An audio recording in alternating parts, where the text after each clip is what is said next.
भागती हुई जिंदगी। शहर की भीड़भाड़ भरी सड़कों पर हर इंसान कहीं न कहीं भाग रहा था।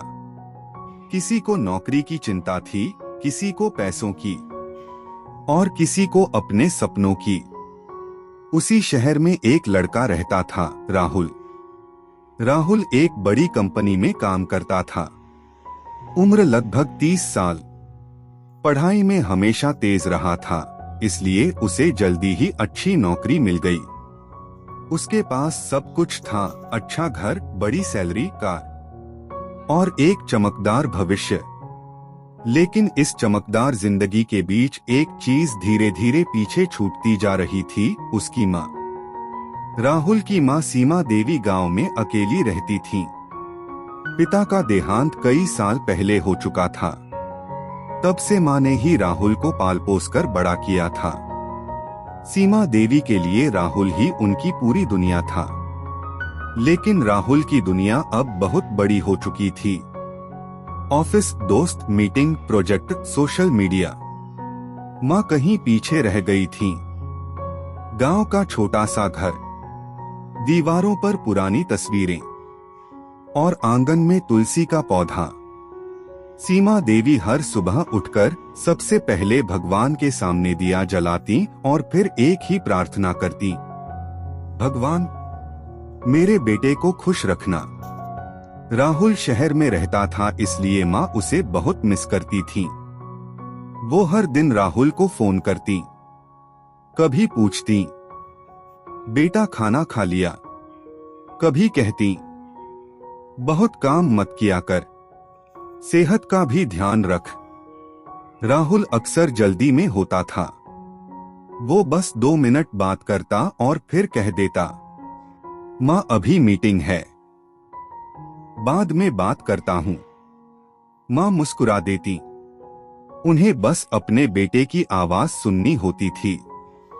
एक शाम सीमा देवी पुराने एल्बम देख रही थी। उसमें राहुल की बचपन की तस्वीरें थीं। एक फोटो में छोटा सा राहुल स्कूल यूनिफॉर्म में था। दूसरी में वह माँ की गोद में बैठा हंस रहा था। माँ की आंखें नम हो गईं।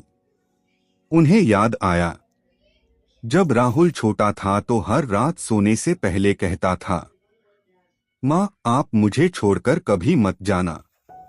माँ हंसकर कहती थी, पागल, माँ अपने बच्चों को छोड़कर कहाँ जाती है। लेकिन वक्त के साथ सब बदल गया। अब राहुल बड़ा हो चुका था और माँ से दूर हो गया था। शहर में उस दिन राहुल का बहुत महत्वपूर्ण प्रोजेक्ट था। ऑफिस में सब लोग भाग दौड़ कर रहे थे। बॉस बार बार कह रहा था, आज की मीटिंग बहुत इंपॉर्टेंट है, कोई गलती नहीं होनी चाहिए। राहुल पूरी तरह काम में डूबा हुआ था। तभी उसका फोन वाइब्रेट हुआ। स्क्रीन पर लिखा था, माँ कॉलिंग। राहुल ने 1 सेकंड फोन देखा और फिर धीरे से फोन साइलेंट कर दिया। उसने सोचा, अभी नहीं, बाद में बात कर लूंगा।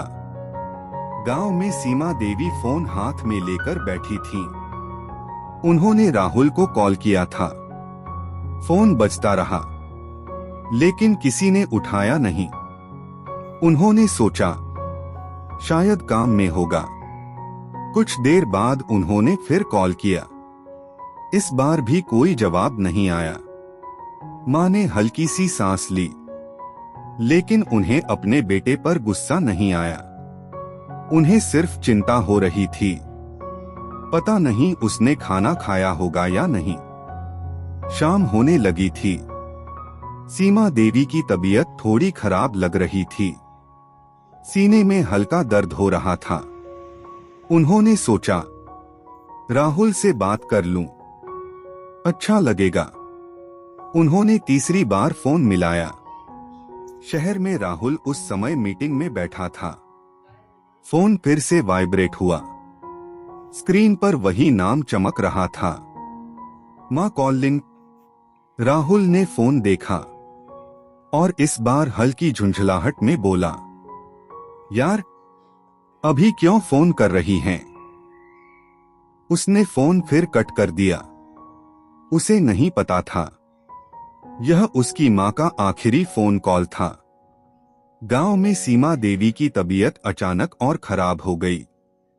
पड़ोस की शर्मा आंटी पानी देने आई तो देखा कि सीमा देवी जमीन पर बैठी हुई थीं। उन्होंने घबराकर पूछा, अरे बहन जी, क्या हुआ? सीमा देवी धीरे से बोली, कुछ नहीं, बस थोड़ा चक्कर आ रहा है। मैंने राहुल को फोन किया था। शर्मा आंटी ने तुरंत गांव के लोगों को बुलाया। उन्हें अस्पताल ले जाया गया, लेकिन रास्ते में उनकी हालत और बिगड़ गई। उनकी आंखों से आंसू बह रहे थे और उनके होठों पर बस एक ही शब्द था, राहुल। शहर में रात हो चुकी थी। राहुल घर पहुंचा, थका हुआ था, लेकिन संतुष्ट था कि उसका प्रोजेक्ट अच्छा गया। तभी अचानक उसे याद आया, अरे माँ का फोन। उसने फोन उठाया और माँ को कॉल किया। फोन बजा, लेकिन इस बार माँ ने फोन नहीं उठाया। राहुल ने दोबारा कॉल किया। इस बार फोन किसी और ने उठाया। फोन के दूसरी तरफ से आवाज आई, बेटा, मैं शर्मा अंकल बोल रहा हूँ। राहुल चौंक गया। अंकल, माँ कहाँ हैं? कुछ सेकंड की खामोशी रही। फिर अंकल धीरे से बोले, बेटा, तुम्हारी माँ की तबीयत बहुत खराब हो गई थी। वो तुम्हें बार बार फोन कर रही थी। लेकिन राहुल का दिल तेज धड़कने लगा। लेकिन क्या अंकल? वो कह रही थी, राहुल बहुत व्यस्त होगा, उसे परेशान मत करना। यह सुनकर राहुल का दिल पूरी तरह टूट गया। जिस माँ को उसने बार बार इग्नोर किया, वो आखिरी सांस तक उसकी ही चिंता कर रही थी। उस दिन के बाद राहुल की जिंदगी बदल गई। अब उसके पास सब कुछ था, पैसा, नौकरी, बड़ा घर, लेकिन माँ नहीं थी। कभी कभी रात को वह अपने फोन की कॉल हिस्ट्री खोलता और उस दिन की 3 मिस्ड कॉल्स को देखता। हर बार उसकी आंखों से आंसू निकल आते। समय बीत गया। एक दिन राहुल ने अपने ऑफिस के सभी कर्मचारियों से कहा, अगर आपके माता पिता आपको फोन करें तो कभी भी उसे इग्नोर मत करना। सब लोग हैरान हो गए। तब राहुल ने धीरे से कहा, क्योंकि कभी कभी एक मिस्ड कॉल जिंदगी भर का पछतावा बन जाती है। दुनिया में सबसे कीमती चीज पैसा नहीं होती, बल्कि माँ बाप के साथ बिताया गया समय होता है। काम, पैसा, सफलता, ये सब दोबारा मिल सकते हैं, लेकिन माँ बाप दोबारा नहीं मिलते।